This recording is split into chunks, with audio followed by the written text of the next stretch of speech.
Hi, today we are going to see about a consonant digraph. Already நம்ம first என்ன பார்த்தோம்னா phonics பார்த்தோம் இல்லையா? phonic sounds பார்த்தோம். அடுத்தது ஸ்டார்டிங் blends பார்த்தோம். அதுக்கப்புறம் எண்டிங் blends பார்த்தோம் இல்லையா? அதாவது blendingல என்ன பண்ணோம்? கான்சனன்ட்டை blend பண்ணி படிச்சோம். அப்படி படிக்கும்போது நமக்கு என்ன சவுண்ட் கேட்டுச்சு? கான்சனன்ட்டை blend பண்ணி படிக்கும்போது அந்த ரெண்டு லெட்டரோட சவுண்டும் கேட்டுச்சு இல்லையா? பில் ஃபில் பிர் இதெல்லாம் படிச்சோம் இல்லையா?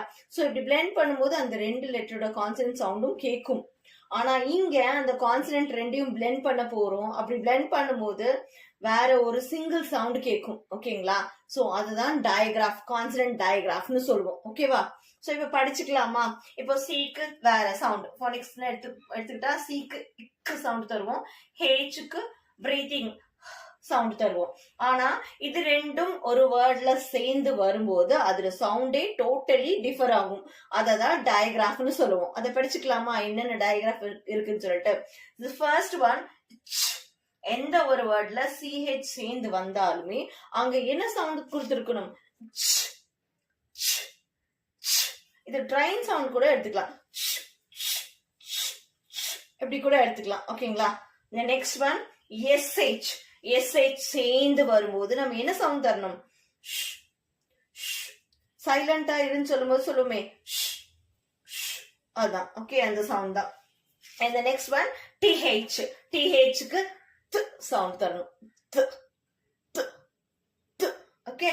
and ph-க்கு என்ன சவுண்ட் தரும்னா போனிக்ஸ்ல ஃபார் எக்ஸாம்பிளுக்கு சொல்றேன், போனிக்ஸ்ல f-க்கு ஒரு சவுண்ட் தருமே, அதே சவுண்ட் தான் இங்க வரும். ph சேர்ந்து வரும்போதும் சவுண்ட் தரணும். என்ன சவுண்ட் தரணும்?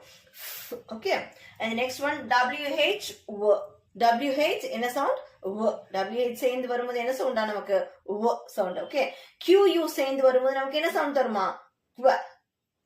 டக் சவுண்ட். ஓகேவா? Got it no? So consonant ரெண்டு கான்சனன்ட்டும் சேர்ந்து நமக்கு டிஃபரெண்ட் சவுண்ட், அதாவது வேற ஒரு சவுண்ட தரும்.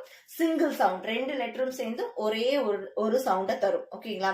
எண்டிங் பிளென்ஸ்ல ரெண்டு கான்சனன்ட்டும் சேரும் போது ரெண்டு சவுண்டும் நமக்கு கேட்கும். ஆனா இங்க கான்சனன்ட்ல என்ன, ரெண்டு கான்சனன்ட்டும் சேரும் போது நமக்கு ஒரே சவுண்ட் தான் கேட்கும். என்ன சவுண்ட் கேட்கும்? ஒரே சவுண்ட் தான். அந்த லெட்டருக்கு சம்பந்தம் இல்லாத சவுண்டா கேட்கும். ஏன்னா சிக்கு சவுண்ட் என்ன? இக்கு. ஹெச்சுக்கு சவுண்ட் என்ன? ஹ. எஸ்ஸோட சவுண்ட் என்ன? ஹெச்சோட சவுண்ட் ஹ. இப்படிதானே இருக்கு. ஆனா கம்பைன் பண்ணி வரும்போது அதோட சவுண்டே டிஃபர் ஆகும். ஓகேங்களா? அதுதான் டயக்ராஃப்.